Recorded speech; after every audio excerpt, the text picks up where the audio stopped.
I live in Oklahoma. In the part of the state I'm from, there have always been rumours about this Catholic church out in the middle of nowhere. 30 minutes from the closest town, and that town itself isn't even on the maps. Huge Catholic church, beautiful windows, crosses and all. But no one goes there. Only priests and monks live there, and I assume no one else is really welcome. There's also a big cemetery connected to it, with a black metal gate around it. Friday, September 23rd, 11 p.m. So I and 3 other friends decided to go look around the cemetery. 'Cause hey, it's Friday, and it's late and creepy. You know, normal spooky season shenanigans. We're looking around, gravestones, mausoleums from the 1910s, cool stuff. One of my buddies noticed a kinda hidden little path. We go down, maybe almost a mile, and the path comes to an end to a clearing in the woods. What do we see? Another cemetery. This struck me because there's no roads or clear paths out here. How odd. Anyways, we find a path through the woods out to the right of the cemetery and head down it. Not even half a mile, I noticed drums, and everyone else noticed it once I pointed it out. But they had a rhythm. We all thought how insanely weird that was because of how far out we were. Not even another 500 feet, and glowing lights through the trees appeared. I said, screw that, and demanded we leave, so we did. I ran, because I'm a baby. Sunday, October 1st, 1 a.m. So my buddies talked me into going back. We thought about bringing weapons, but decided not to. As we were going out, we noticed tons of fresh footprints all throughout the trail, from the second cemetery to where we decided to run from. That was creepy as fuck to me. When we finally got to where the lights were, there was no light, no sound, no one. Just 2 buildings. The first was a small stone temple-looking building, not very big at all. The second looked like an 1890s abandoned house. The stone building had a wooden door that had a fat padlock on it. There was some other language on the door, just a single word. My friend kicked the weak wooden door till it split from the wall. Inside, there was an 8 by 8 foot pentagram, with the candles in all the places you see in scary movies, unlit. Random words painted on the walls. Little figurines of animals, and at the back of the room a small satanic statue, maybe like a foot big. On the second floor, there wasn't much. Cups, plates, lighters, red nail polish, and a couple of jars with crystals and salts and liquids in them. 2 tiny rooms stacked on top of the other. What really creeped me out was there was a cowl with a hood, like the monks I've seen wearing. Second building was the house, a little bit bigger than the stone building, but completely empty. 2 stories, swept floor, closed, non-broken windows, functioning door. There was an attic, but we couldn't get into it. Definitely a super old house. Anyways, we left after checking it all out. I want to know what you'll think of this.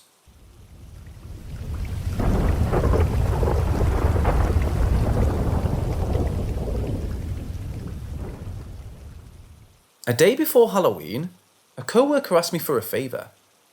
I work as a deputy in a small town where nearly nothing happens. In the summer, there was a case of children disappearing on a hiking trail. Thankfully, they were recovered safe and sound. While on that case, I learned there are things that go bump in the night. I survived one encounter with something supernatural and wondered if I would ever come across something like that again. My co-worker, Miranda, lived in a bigger city close by. She was the only criminal pathologist in the area. Because we hadn't had many suspicious deaths, I only had a vague idea of her job title. I assume she was the one who did autopsies for the police. I saw her on occasion, but we became good friends in the few interactions we did have. I wasn't surprised to get a phone call from her the day before Halloween, even though we only knew each other for a few months. I was a little surprised that she called to beg me to take her nephew and his 2 friends out trick-or-treating for her. Because of the missing children case in the summer, their parents only agreed to let them go out if there was an adult supervising them. Miranda wanted them to still be able to have a fun Halloween. She was working, and I was the only option because of the parents' busy work schedule. I agreed and found myself driving into the next city over and getting 4 kids dropped off. I really appreciate you doing this, Miranda told me while she was handing me the kids' trick-or-treating bags from a car. The night before, we went over the route and the plan for the night. She even printed me out a map to follow because I didn't live in the city. I drove over to browse the shops on the main street fairly often because my small town didn't have the same selection. I knew the downtown areas well enough, but not the suburbs. She then started to introduce the kids to me as if I didn't already know their names. She was nervous. Not about trusting me, but rather what kind of trouble the kids may try and put me through. This is Sam, my nephew, his friend Kim, and his little brother Jerry, but everyone calls him Jer Bear. Oh, and who is this one we picked up today? Sam was around 13 and the oldest of the bunch. He was dressed as a skeleton with a bodysuit and face paint. His friend Kim was slightly shorter and dressed as a vampire. I was a little surprised they had some pretty plain and classic costumes instead of a superhero or some character from a show. They explained to me they had a costume theme every year, and this year was a classic theme. It's easy to find no copyright ones. Kim's little brother looked about 7 and was in a handmade robot costume out of cardboard boxes. He had a string attached to his wrist that Kim held onto. Kim told me it was because his brother couldn't see very well through the box covering his head and requested the string so he wouldn't get lost. The last child was the one Miranda was forgetting the name for. They looked about Sam's age, height-wise. Their faces were covered by an oversized jack-o'-lantern head. It must be stuffy for them, but they didn't utter a word or complain. It was the only part of the costume they had on. They wore a black, oversized hoodie and matching black leggings. On each wrist was a bracelet made of glow sticks, and a few long sticks were attached to the hem of their sweater. Oh, this is Ali. She's cool. We made friends with her at the fair today, Sam explained, introducing his friend. Ali said nothing. I couldn't even tell if she could see with that oversized pumpkin on her head. She's shy, but yeah, really cool. She won us all toys at the fair today. She's awesome at those games, Kim added in. The pumpkinhead nodded, acknowledging their statements. I was aware of a Halloween-themed fair held during the day, near a cornfield and pumpkin patch. Due to it being family-orientated, I never went before. I was glad the kids had fun today and picked up a friend. Having one extra child to watch over wasn't a big deal. It was barely any extra work. I would just need to get her address so I could drop her off at home at the end of the night. Everything was so close together in the city, we wouldn't need my car to bring the kids back at the end of the night. I hope you don't mind another one. I didn't have the heart to leave her behind, Miranda admitted. No problem, I can handle 4 of them. You should be getting to work. We'll hit up the shops on the main street before doing the houses, I said with a nod. Miranda smiled at me, glad that I could help out. She checked her phone and groaned at the time. Judging from that reaction, she was late for work. Thanks again, Hugh. Now kids, please be good and don't wander off. You call my number and Sam has a phone for emergency calls only. Watch for traffic and all that. I really need to go, but send me a message when you get home, alright? All the kids chimed off that they understood. Miranda still looked a little worried, but she needed to get going. Giving a few more goodbyes, she was in a car and drove off to work. I don't know if Sam knew what his aunt did as a job. I'm sure you would think it was cool and not be scared by it. Jer Bear, I'm going to hold your hand for a bit, alright? I asked him, and offered the boy my hand. He took it with a small nod of his cardboard head. He was a slow walker, so I kept pace with him trying to shuffle around in his costume, while Sam and Kim took off a few feet in front of us. Ali stayed next to me. I watched as the 2 older boys went up the front shops to collect candy, and I carried Jerry over to make sure he got his trick-or-treating done, while keeping up with the other 2. Strangely enough, Ali wasn't collecting candy. The jack-o'-lantern would silently look over at us. She hung back, and me and Jerry walked up to the storefronts for candy together. Even if she was that shy, it would be a shame that she wasn't having fun that night. Keeping an eye on Sam and Kim, I went over to her. Do you want us to slow down so you can trick-or-treat too? Did you bring a bag? If not, we can buy one really quick. She raised a small hand and gave me a wave as an answer. She wasn't interested in trick-or-treating or speaking. I thought the only reason why a child wouldn't get free candy is because of strict parents, or they really couldn't have sugar. I wasn't going to force her. I just hoped she was having fun watching. Sam and Kim were getting too rowdy and far away from us. I started to hurry along while getting permission to pick up Jerry again. I didn't want to surprise him by picking him up without any warning. His costume was homemade, so we both needed to be careful while I lifted him up, not to do any damage. I offered Ali my hand, with Jerry in one arm. She gladly took it, and we were off trying to catch up to the other boys.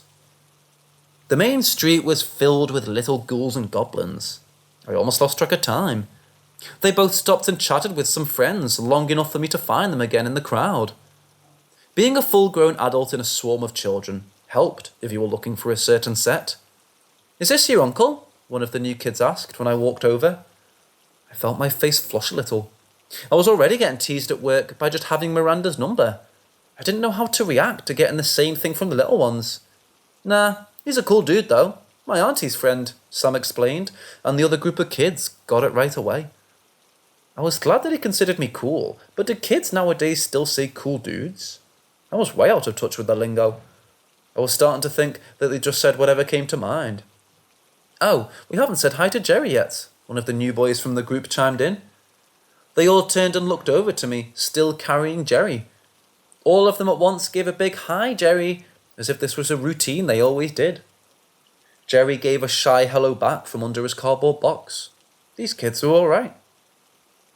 "What do you think is the scariest thing, Mr. Hugh?" one of the new girls asked as I followed behind them. "Taxes," I answered honestly, and they all groaned. It was nice to be included for a few seconds. They all started to chatter about scary movie monsters and online rumours. I caught a few words, but only because of how fast they spoke. They all agreed zombies were lame and not scary, but spiders were in fact very frightening. They walked together, and I found a few of their partners followed along with us. They spoke to each other, but not with me because none of them knew who I was. After all, I didn't have a child of my own, so they would have no reason to have ever met me. We nearly came up to the end of the main street, and to where everyone would need to go on their own routes for the night. I spotted a girl in the crowd I recognised. It was one of the children who went missing a few months ago. She was dressed as a little witch, and her parents were close next to her. At least they let her go out tonight. I didn't approach them so they could keep having a normal Halloween. I may have been the one to bring the kids out of the woods, but I was not the one who saved them. What happened was supernatural in nature, and that meant I could never tell anyone the truth. The real hero would never be known about. Almost every other day, I wondered about what that kid and how he was doing. Before the group broke away and we all went in different directions, a mother noticed Jerry's costume was falling apart a bit. She gave me some tape to fix it if it got any worse. I thanked her. He worked so hard making it, it would be a shame if it didn't last the night. All the kids waved to each other and promised to meet at certain houses for the rumoured full-size chocolate bars. "Did you guys all decide on the scariest monster?" I asked Kim and Sam when we started down our pre-planned route. "Yeah, it's a tie between the two new rumours this year. One is a headless corpse that lives in the woods and cuts off your head. The other is Mr. Top Hat Man. The top hat is the most normal part of him, so that's why he's called that. There's some blurry video out there no one can debunk, so that's why he's so scary." I nodded and listened to them. Proof of a monster, no matter how shaky, could make a rumour extra scary. Both boys got distracted by the line of houses we arrived at. They once again ran off, leaving me to carry Jerry. Not that I minded. For the next while, I kept reeling them back in and checking up on Ali. She didn't say anything, but I still wanted to double check. Near the end of the trip, Sam was looking tired. Only a handful of houses on a small street remained. The kids enjoyed themselves. Their bags looked heavy from their spoils. Because I carried Jerry around a lot, he looked as if he could keep on going. I expected him to be the first one to throw in the towel. Just as we were about to move on, I told them to hold on for a moment. The cardboard of the robot costume was finally about to tear off Jerry's arm. "Hey kids, let me fix this and we can finish up, okay?" I put Jerry in front of me and got down on my knees to start repairing the damage. "Does the tape look stupid?" Jerry asked me in a small voice. "No, It looks a battle wound, I reassured him with a smile. Thanks for being cool, Mr. Hugh. Yeah, these kids were alright. I never met such a polite bunch of them before. Not that I was around children very often. I would gladly watch them or be a sitter if that was needed. As I worked away trying to get the tape on the costume, and not on myself, I didn't notice the lack of sound around us. I heard Sam and Kim talking, but I didn't hear any other trick-or-treaters. When I stood up looking over my quick repair job, I started to notice how empty the street looked. How late is it, Mr. Hugh? Sam noticed the same thing I did. Not only was the street empty, but there were no lights on in the surrounding houses. The jack-o'-lanterns still flickering away along with any lights on decorations, but not a porch light on in sight. Normally, people would blow out the candles and turn off the decorations before turning off the lights for the night. Somewhere, I heard some cackling of an animatronic ghoul. We already saw 3 of the same model, so it was very popular that year. The kids started to look a bit scared, and none of them really knew why. I also felt a chill down my spine from the sudden, empty streets. Hey kids, what were you saying before about scary rumours? I asked, looking around for any signs of life besides us. The headless corpse, Kim asked hopefully. Clearly not the corpse, Kim. The Mr. Top Hat Man is that if you find yourself to be the last trick-or-treater on the street you might come across. Him. Sam's little voice was wavering as he spoke. Can you elaborate on that?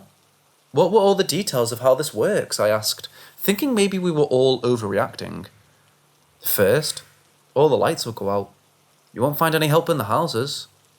Then, a fog will roll in. On cue, a fog started to creep along the road on either end of the street.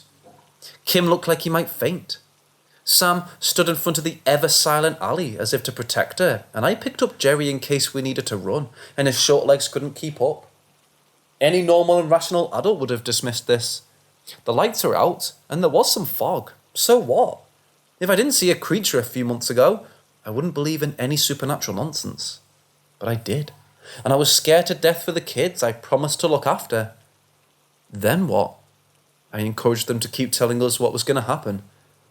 You'll hear a cackling laughter. When Kim finished speaking, a laugh came from down the street coming from the fog. He let out a small scream, and I felt him cling to my leg. Can't we just make a run for it? I asked, as Sam took my other leg. No, that makes it worse. Both boys looked pale. Their small bodies were shaking, and neither could tell me what happens if you try to run from what was approaching us. Ali wasn't shaking, but with her face still covered, I didn't have any idea of how she was taking it all. Poor little Jerry was sniffling under the cardboard box. I needed to think of a plan to get these kids out safe. First, I needed to know what I was dealing with. And what I was dealing with wasn't a pretty sight. From the fog came 2 glowing lights about eye level. A long, thin hand came from the fog. Then another. As the thing started to come out of the mist, I started to doubt we would get out of this alive. When I got a good look at the monster, it took everything I had not to start shaking as well. It was wearing a long, crooked top hat that looked as if it had seen better days. Long, greasy black hair tumbled out from under the hat.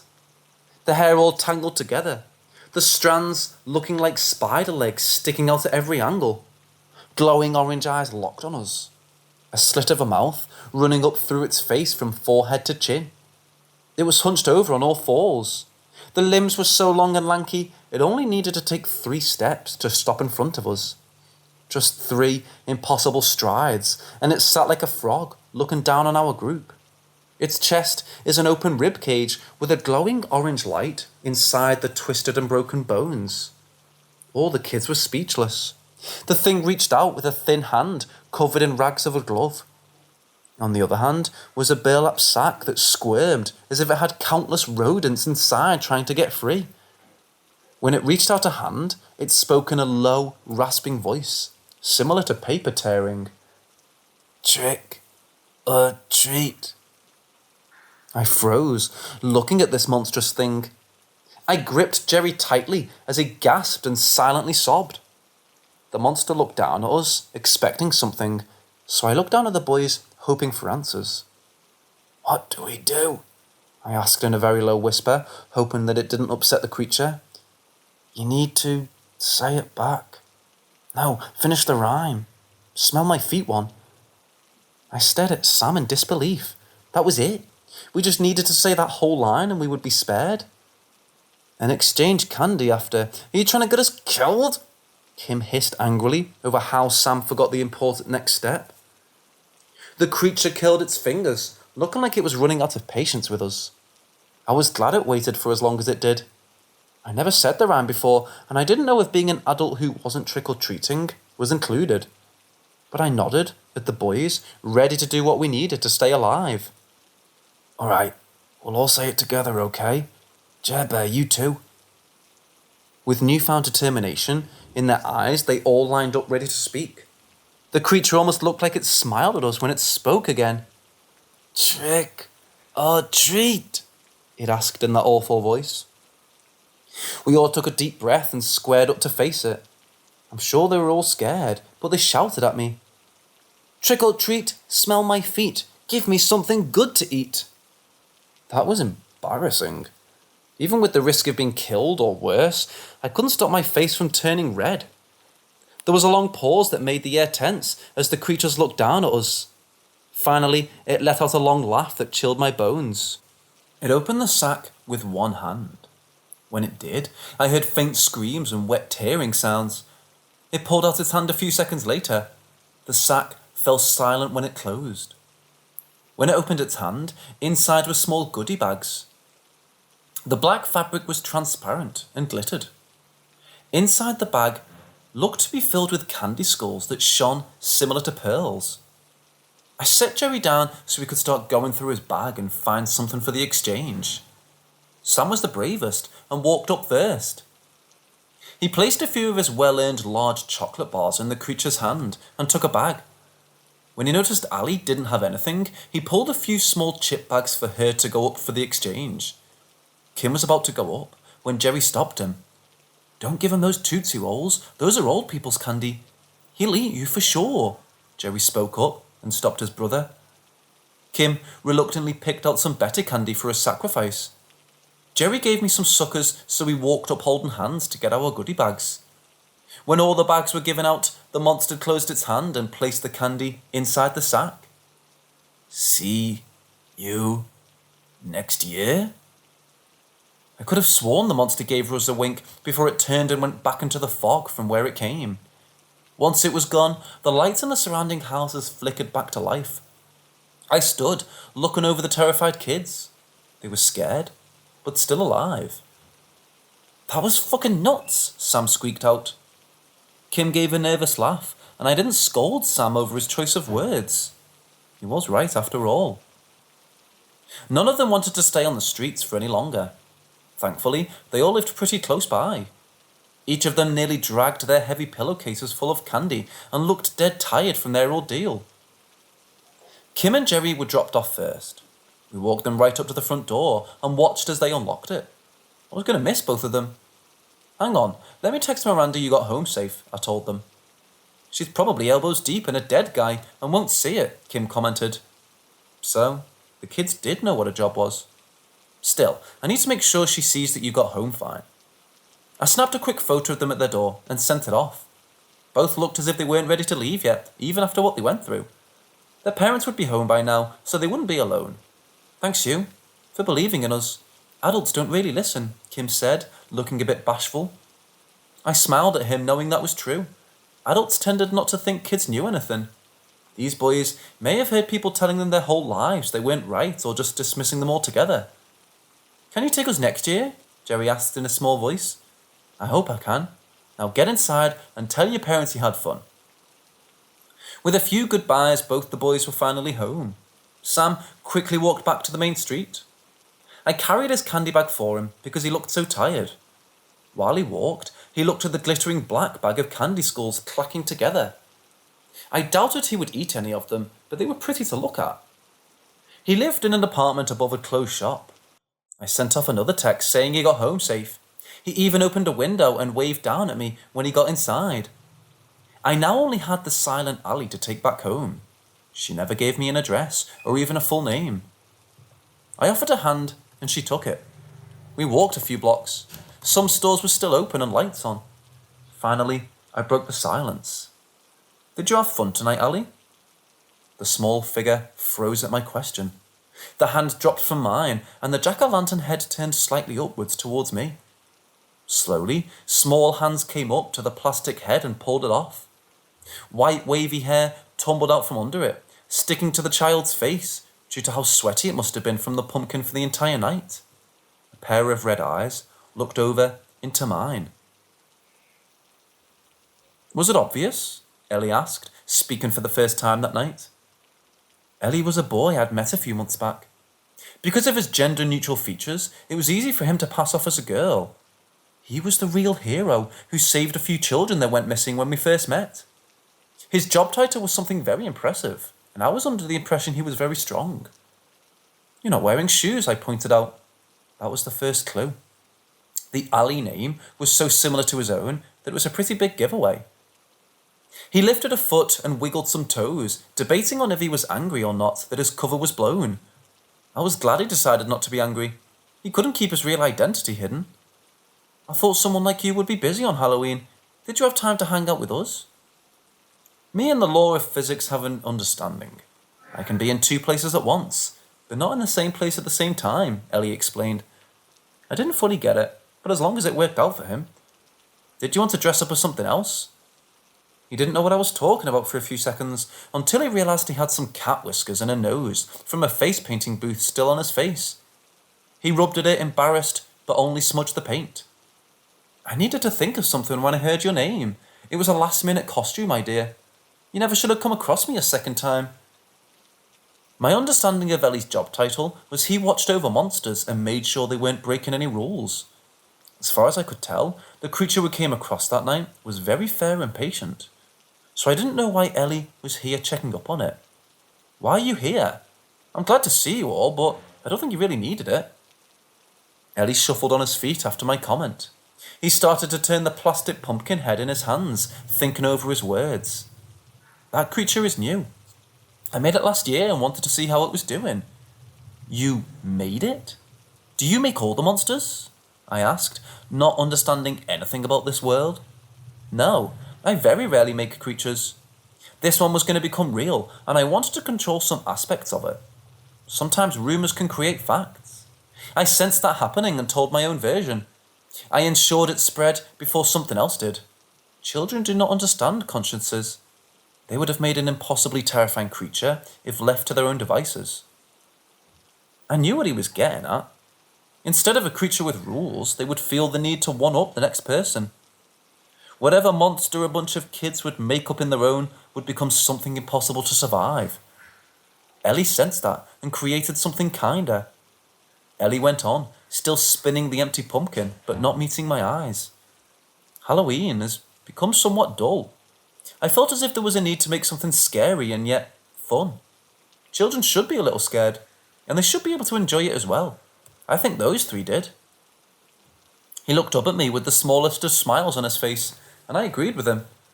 A small pain came to my chest when I realised that Ellie would never see his three friends again.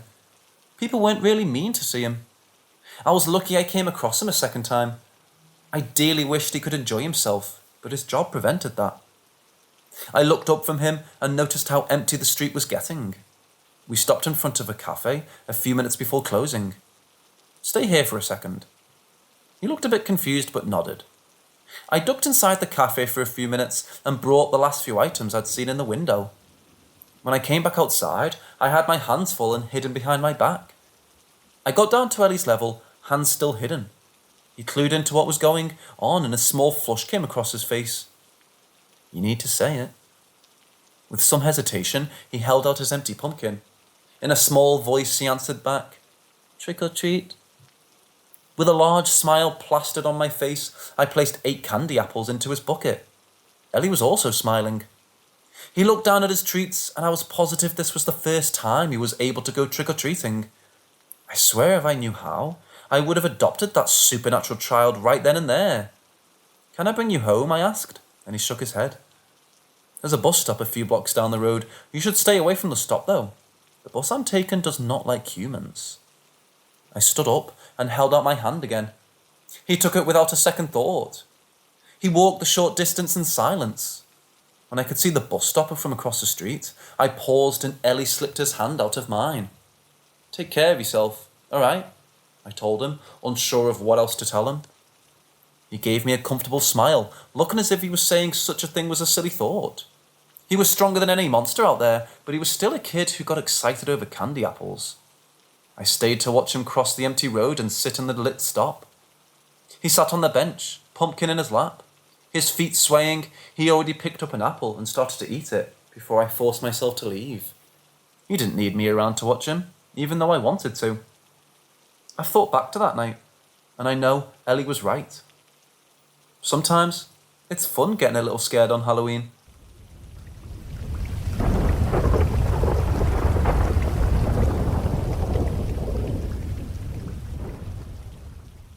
My grandfather owned a cabin close to a lake, but essentially in the middle of nowhere.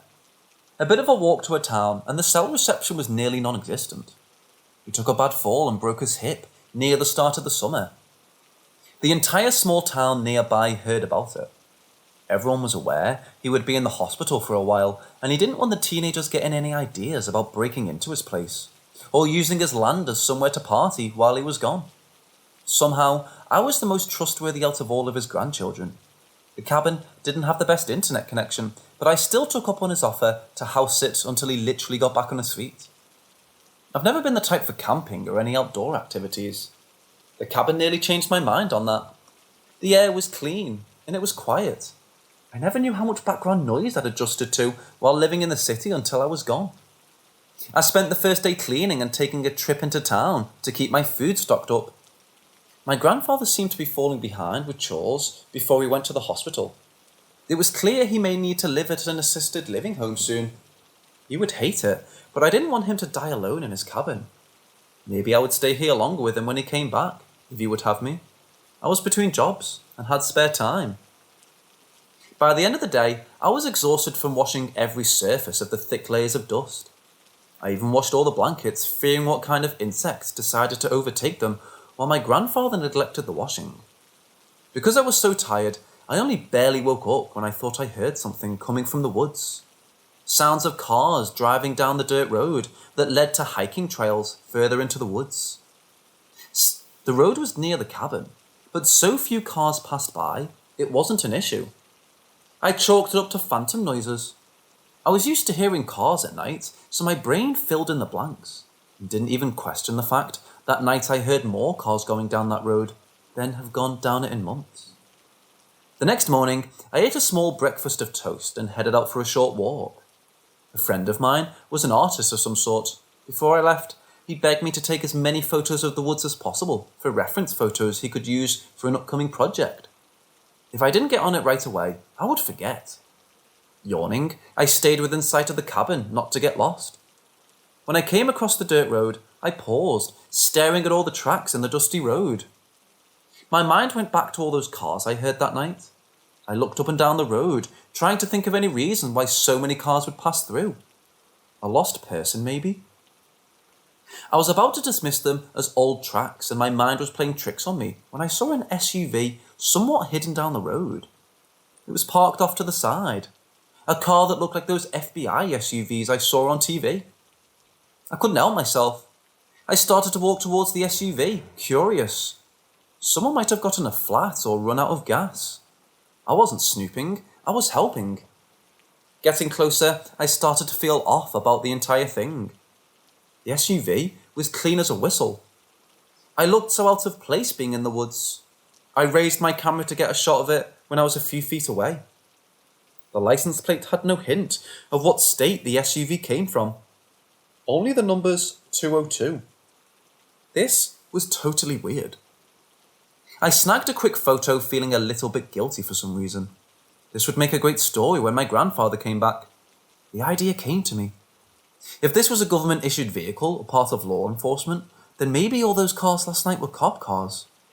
What if they were hot on the case of bodies scattered around in the woods? I've listened to enough true crime podcasts to figure so this sort of thing happened. This would make a very great story when my grandfather came back. I wanted to explore a little bit more, but knew I would get lost if I went too far into the woods. Spotting a trail near where the SUV parked, I looked up and down the road as if I was committing a crime. I followed the path, camera at the ready, in case I discovered something. I found out two things very quickly. I was not made for hiking, and the woods were creepy as heck. A sea of trees just expanded forwards as sweat dripped down my face. I didn't even walk very far. But the trail was on an incline, so it made walking a bit difficult. I heard some birds chirping, but I could have sworn while I started on the path, I heard something else. A rustling, almost clicking sound I thought was leaves in the wind. I started towards the sound, trying to figure out what it was. It sounded just off enough for me to know it wasn't a natural forest sound. When the sweat started to sting my eyes too much, I stopped to catch my breath and take a break, and realised I was lost. Looking down, I was no longer on a real trail, just relatively clear ground one could mistake for a trail. In a panic, I looked around trying to see where I went wrong. The wind blew, cooling me off a little as the clicking sound got closer and closer, as if something that was making it was moving towards me. My heart was about to beat out of my chest when I felt something on my shoulder. I let out a shrill scream and jumped, only to be held down by a large hand on my shoulder. Heart still pounding and throat dry, I looked up at the person who grabbed me. I was staring directly at a pair of sunglasses. I slowly looked over at the new person, trying to calm down. He was a head taller than me and wearing a suit. A suit? In the forest. He looked like he belonged with the SUV I'd seen earlier. His expression was neutral, but I could tell he wasn't pleased by me being in the woods. I'm lost, I admitted weakly. Without saying a word, he started to guide me along with his hands still clasped on my shoulder. I was freaking out while trying to at least look calm. This guy reeked of a secret government agent. He had the sunglasses and just needed an earpiece radio to complete the set. My guess about people looking for bodies in the woods might be right, but why would he be wearing a suit? Surely they were allowed to change their clothing while on different tasks out in the field. I suddenly giggled because of the stress, and also because my last name was Anderson. I was being forced along by my very own Agent Smith. Sorry, I was thinking of the Matrix. Mr. Anderson line? If your name was Smith and you said that to me, it would be perfect, because it's my last name. I was nervously rambling, saying the first thing that came to mind. But you're not Smith. You must be Agent 202. Hearing that, he froze. His grip tightened almost to the point it hurt. I've never been so scared in my life before. Lost in the woods with a strange agent that could do anything to me and no one would ever find out. I looked up at him, his emotionless face now creased in stress and eyes hidden behind his glasses. How did you know my name?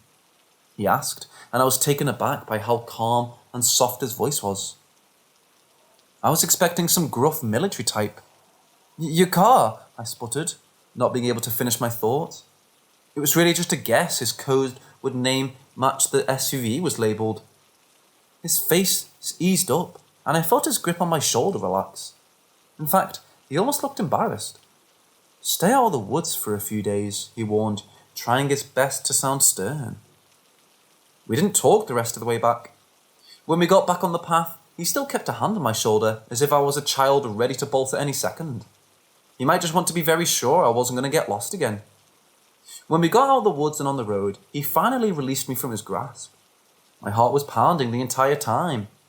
I felt a mixture of fear and embarrassment, even though I'd done nothing wrong. I was about to make a run for it when he held out his hand. It took me a few moments to figure out what he wanted. I looked down at my camera and back towards him, bringing myself closer for my self-protection. I didn't want to give it to him. I just want to delete the photo of the SUV you took, he told me, hands still out. How did you know I took one? Were you watching me the entire time? I asked, eyeing him. No, you just admitted it. Please let me delete the photo and you can have your camera back. Reluctantly, I relented. It was mostly because he asked so nicely. Also, I didn't want to be arrested and tossed into some prison without a trial for messing in government affairs. True to his word, he flipped through the photos and deleted the one of his SUV. Oddly enough, he deleted one more of the trees I took before I realised I was lost. My finger slipped, he said, when he noticed me watching. He was deleting one extra photo. It was a clear lie, and I didn't have the guts to call him out. So, what's going on? Tracking down some bodies? Looking for a killer? Aliens? I asked carefully. He didn't look like he enjoyed my sense of humour. Aliens. He said it in such a straightforward tone, I almost believed him. I finally smiled, feeling the stress of getting lost and bumping into him slightly. Turning away from me, he started back towards his parked SUV and gave me a small wave without looking back. Stay out of the woods for a few days, he warned again. I watched as he got into his car, then left me on the dirt road full of questions. My mind buzzing, I went back to the cabin to see if I was only lost for a few hours, and it wasn't even noon yet. Sitting down, I found it impossible to focus on anything but trying to solve the mystery of what was going on. The internet at the cabin was slower than molasses, so I went into town to use the library computer and maybe grill the locals if they noticed anything strange lately. I spent most of the afternoon looking things up to find no local legends or strange events. I dropped by the diners for supper, and not a soul had seen any black SUVs around or any men in black prowling the woods. Aside from finding out the diner served the world's best meatloaf, my day turned up nothing. I might have let the entire thing drop if something didn't get inside the cabin that night. I was exhausted for the second night in a row. Fear does that to you. I still felt a little bit jittery, but passed out in a deep sleep shortly after settling in. In the dead of night, I felt myself coming out of a dream, confused on what woke me up. I sat up, still half asleep, trying to focus. It was pitch dark, and I fumbled around for the lamp beside the bed. Listening, I thought I heard some noises coming from downstairs. It was hard to hear over the beating of my own thumping heart. Grabbing the flashlight from the dresser beside the bed, I gathered up my courage to go back down and check it out. I prayed it was just a raccoon that somehow got inside to get the Twinkies I bought earlier. More clattering coming from the kitchen made me freeze up. I clutched the flashlight against my chest as if it could protect me. Creeping down the stairs, I was aware of the noise my own clothing was making at every creak in the wood. It felt like it took me hours to finally get to the bottom of the steps. Tiptoeing, I kept going towards the kitchen. There was no door, and I kept the flashlight down so as not to alert whatever was inside the kitchen. Pots and pans came clattering down, and it nearly made me run for it. It sounded much bigger than a hungry raccoon. My hands were shaking as I raised the light, trying to see what was rooting around in the cupboards. Raising the flashlight, I pointed it into the dark room, not seeing anything at first. A flurry of motion came from the top cupboard. A dark shape came crashing down, knocking over chairs and tipping the table. I couldn't match the silhouette of any animal I was aware of. Scratches were left behind in the hardwood floor, and the creature rushed out, nearly locking up the back door from its frame. I wasn't going to chase after it. I almost wet myself. After all, I was a city person. Wild animals breaking into my place in the middle of the night was not what I normally dealt with. Not knowing whatever to do, I called the cops, begging them to come over and look over the damage. 2 officers came by over an hour later. I turned on all the lights, but didn't dare go into the kitchen. They both looked a bit annoyed having to come over in the dead of night, but I could also tell the trip was slightly better than a boring night shift. They humoured me by looking over my invaded kitchen area. "Can you describe this animal?" one of the officers asked while carefully stepping over a fallen pan. "It was really dark," I said, being very unhelpful. "Big, small, flying around." "Big-ish? Like bigger than a house cat? I don't know about anything that would make marks like this." We all looked at the deep scratch marks left in the hardwood flooring and countertops. Long 4 gorges scarred the wood, along with some long single cuts into the wood. I looked over my food, and the only thing I was missing was a box of table salt. I wasn't aware the cabin already had an open box of salt before I bought some more. The open box was knocked over, spilling over the counter.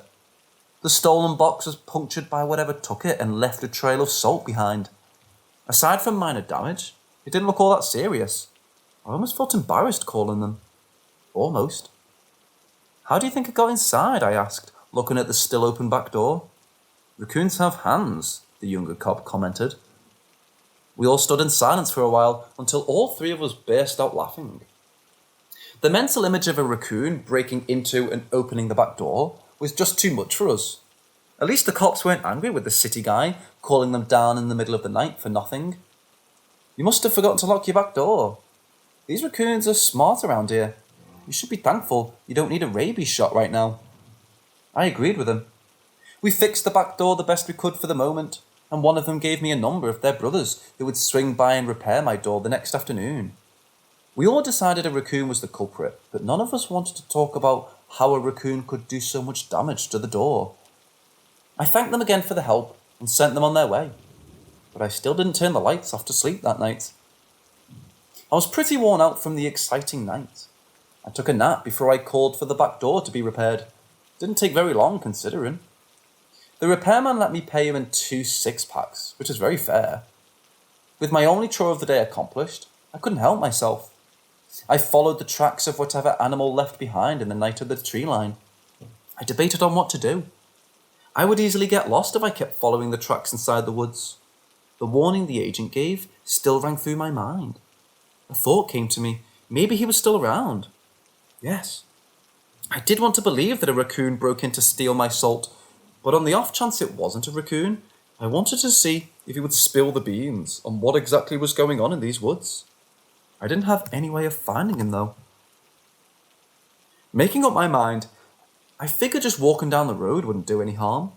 I might be lucky and spot his SUV parked somewhere again, and I couldn't get lost on a road going one way. By pure chance, my crazy plan worked. I started walking down the dirt road, the summer sun nearly roasting me alive. Aside from that, the walk wasn't too bad. I could hear the splashing of families playing in the lake hidden by the trees. Birds chirped away, and when the wind blew, it cooled me down enough to keep walking. I was about to turn around and head back when I heard a car start coming up the road. Turning my head, I saw a large SUV in the distance. I started to feel excited. Something was going on, and I might be able to get some answers. 3 SUVs drove past me, each stopping half a mile from my position. I picked up my pace to walk over and see what was going on. Black figures came out from the cars and into the woods. By the time I reached the parked cars, everyone was so far gone on the trail I could no longer see them. No one remained by the cars, and I didn't get a good look at who even just walked into the woods, let alone how many of them there were. At least, I thought no one stayed behind. Coming down the trail was the agent that guided me out of the woods. He saw me, and it was hard to decipher his expression behind the sunglasses and at a distance. I raised my hand to give him a wave. He also raised his hand to make a shooting motion towards me. As he walked closer, he scowled at me. "I'm just taking a walk. I'm staying out of the woods," I told him in a bit too much of a smart-ass tone than I should. "Don't press your luck," he hissed the moment he was close enough for me to hear him. Ignoring me, he walked over to one of the SUVs and opened the back door. He lifted a solid black box made from some sort of metal out. His hands full, I did him a favour and closed the door for him. He glared down, eyes hidden. "Can I help you carry anything?" I offered, not thinking he would take me up on it. "If you can lift this, I'll let you carry it to the meeting area." Setting the box down, he waited. Rolling up my imaginary sleeves, I bent over, confident in my noodle arms. I couldn't even budge it or even get any kind of grip on the damn thing. My struggle was in vain. The agent put me out of my mercy and picked up the heavy box from the ground, with ease. I felt as if he was teasing me. I felt like being able to tease someone was something he rarely was able to do, so I let it go. "I was just warming up," I said, sweat dripping from my face. He stared at me silently, most likely thinking how I survived being as dumb as I was. "Stay out of the woods. It's for your own good." Repeating his warning again, he turned to leave me behind as I completely forgot to ask about my little break-in. I could tell he wasn't going to tell me anything even if I did. I felt like it was because he arrived with people. If he was alone, he might be more forgiving with his hints. Something was going on, and I still didn't know a damn thing. I swore the moment I cooled off, I was going to go down that trail and see what they were up to. So far, it didn't look like they were hurting anyone, but I just couldn't deal with not knowing. Walking back to the cabin wore me out so much I nearly collapsed. The summer heat was no joke. I took a quick cool shower to try and not get a heat stroke, and by accident, slept away the afternoon. How on earth did anyone wear a suit in this weather?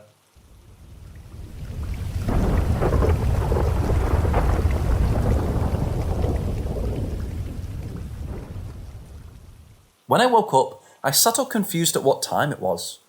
Orange light was streaming in. I drew back the curtains to look outside at the trees swaying in the wind. The cabin life wasn't all that bad. Aside from the strange animals breaking into my place, it was far too late in the day to walk down the path and investigate. Instead, I did something I've wanted to do since I arrived. I grabbed some beers and walked down the trail to the lake. If I could find the fishing poles, maybe I would spend a few days just drinking and fishing. But only after I figured out the mystery of who Agent 202 was and what organisation he worked for. When I came to the end of the short trail heading down to the lake, I stood staring in shock at the strange coincidence before me. This man really was everywhere in these woods. I saw the agent before he saw me. He was ankles deep in the lake, his shiny shoes on the shore, suit pant legs rolled up, trying to keep them dry but failing. He was filling up 2 watering cans with lake water. Because he was bent over, he didn't see me walk up. When he did raise his head, it looked like he rolled his eyes behind his sunglasses. Don't look at me like that. I'm staying at my grandfather's cabin. You're the one invading my lakefront. He started towards me, his black hair slightly dishevelled from his work. It was the only spot I could pull up the truck. Looking over, I spotted a brand new truck pulled up as close to the dock as possible without getting stuck on the downward slope towards the lakeshore. In the truck bed was a half-filled water tank. Was he trying to fill that huge tank with just those 2 little watering cans? As if reading my mind, he walked past carrying his full pails towards the truck. The pump is broken and we ran out of water. I'm not needed until later tonight, so this is busy work, he explained. I had nothing else to do. I shoved the beers halfway into the sand and silently stood in front of him, my hand out to take a pail. He gave me a raised eyebrow, but still handed me one so I could help. I kicked off my sandals. We silently figured out a system of me refilling the pails by the time he came back from dumping one into an opening one on the tank. We worked until the sunset, but there was still enough light left to see by. My back is killing me. Let's take a break. I'd barely done any work, but I still felt like I earned my beer. Getting out of the ankle-deep water, I sat down, regretting walking through the sand with wet feet. I'll never get the sand off. The beer was still a bit cool. I offered it to the agent, still working away, filling the pails. He looked at me, then at the lake, considering my offer. When I shook the beer trying to entice him, he finally gave in and walked over. Sitting down next to me, it appeared he didn't care in the slightest if his suit got covered in sand. He grimaced at the first swig of his drink as if he didn't drink often. We didn't speak for a while, just stared out on the peaceful water and the woods beyond it. He took off his sunglasses because it was now too dark to see with them. I cast a quick glance over at his face, trying not to be suspicious. I hadn't seen his full face yet. He caught my eyes with his catching me staring. His eyes were blue. Not a normal blue I'd seen before. No. He looked like the eyes of a dead man. I quickly looked away, suddenly frightened of him. I considered his eyes may look so dull because he had some sort of condition that affected his sight, although he didn't seem to have any issues getting around. If he did, I felt a little ashamed of my reaction. "What's your name?" he asked me, dragging me from my thoughts. We never introduced ourselves when we first met. "Adam," I replied. I thought I saw a shadow of a smile on his face. "Adam Anderson?" "My parents named me after my grandfather. They're not very original. Do you have a name?" I was meant as an innocent question anyone would be able to answer. He didn't look over at me. Staring forward with his dead eyes on the lake, he took a sip of his beer, considering the question.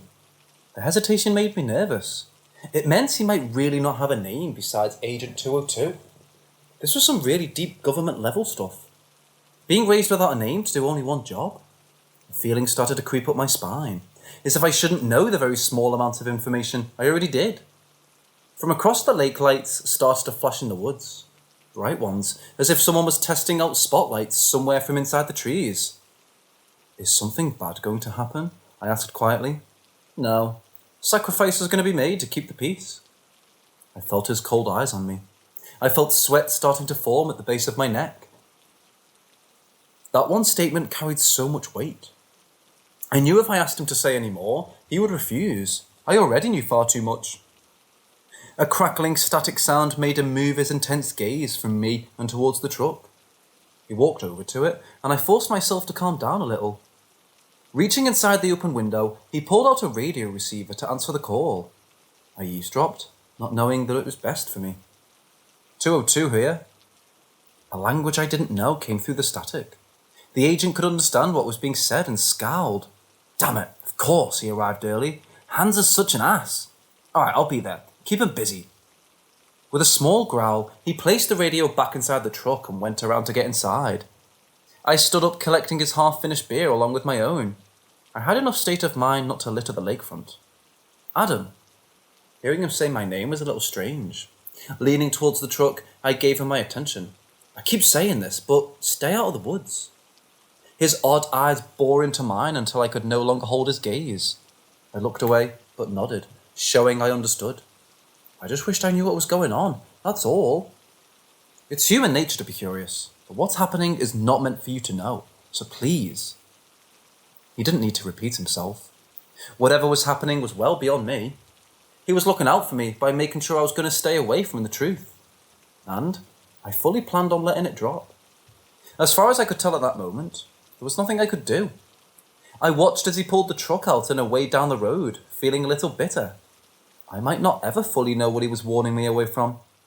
Looking over, I saw more lights flickering in the woods and sounds of music drifting along the lake. Bugs were making my exposed skin into a meal, so I headed back to the cabin, head swimming with questions. The next day, I found myself bored and pacing the cabin. I'd seen more cars travelling down the dirt road and through the trees the entire morning. I was going stir crazy. Unless I left, I would go charging into those woods trying to see what was going on. I went into town instead.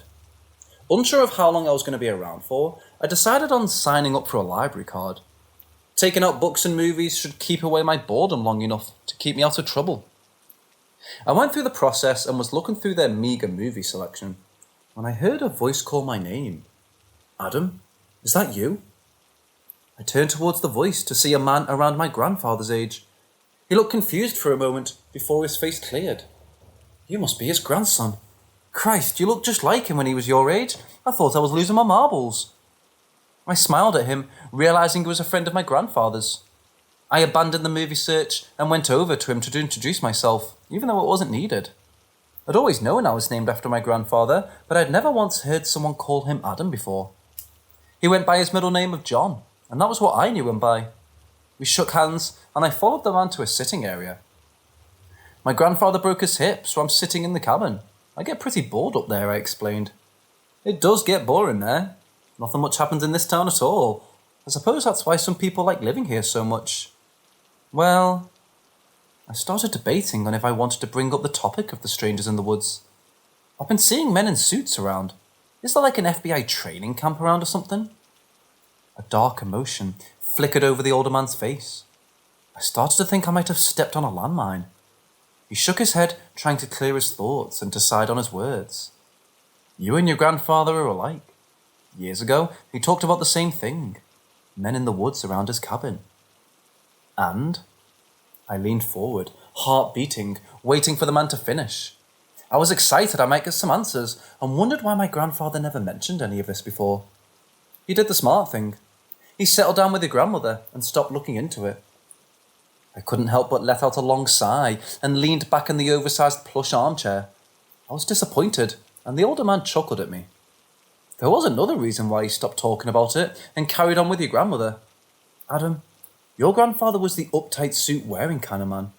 He came here from somewhere and the town thought he showed up looking for something. Mostly everyone thought he was a government man doing a land survey or something along those lines. What made him settle down here if he was an office type and not an outdoor kind of guy? Was it love at first sight when he saw my grandmother? I mused. Love at first sight? Maybe. Not with your grandmother. He kept questioning the locals about men in suits appearing in the woods. He chased the leads around, and we first thought he was a bit off his rocker until a stranger came into town a few times. He wore a suit, but the odd thing was, He bought all the live fishing bait and a massive amount of meals to go at the diner.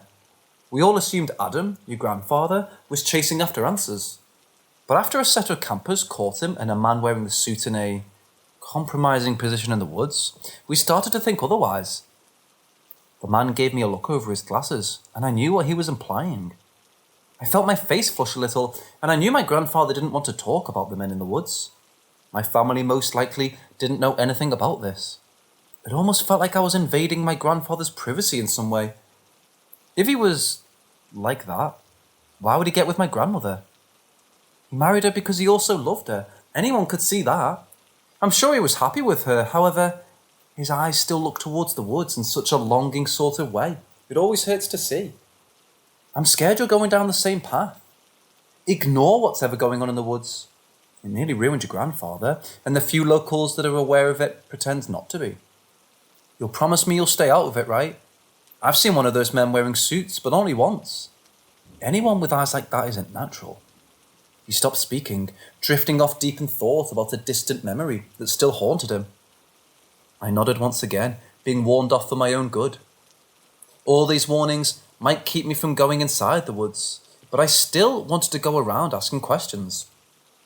Now hearing that the locals tend to pretend as if nothing was going on, I doubted I would get answers. Still, it might be worth a shot to start sleuthing a little. What else did I have to do all day?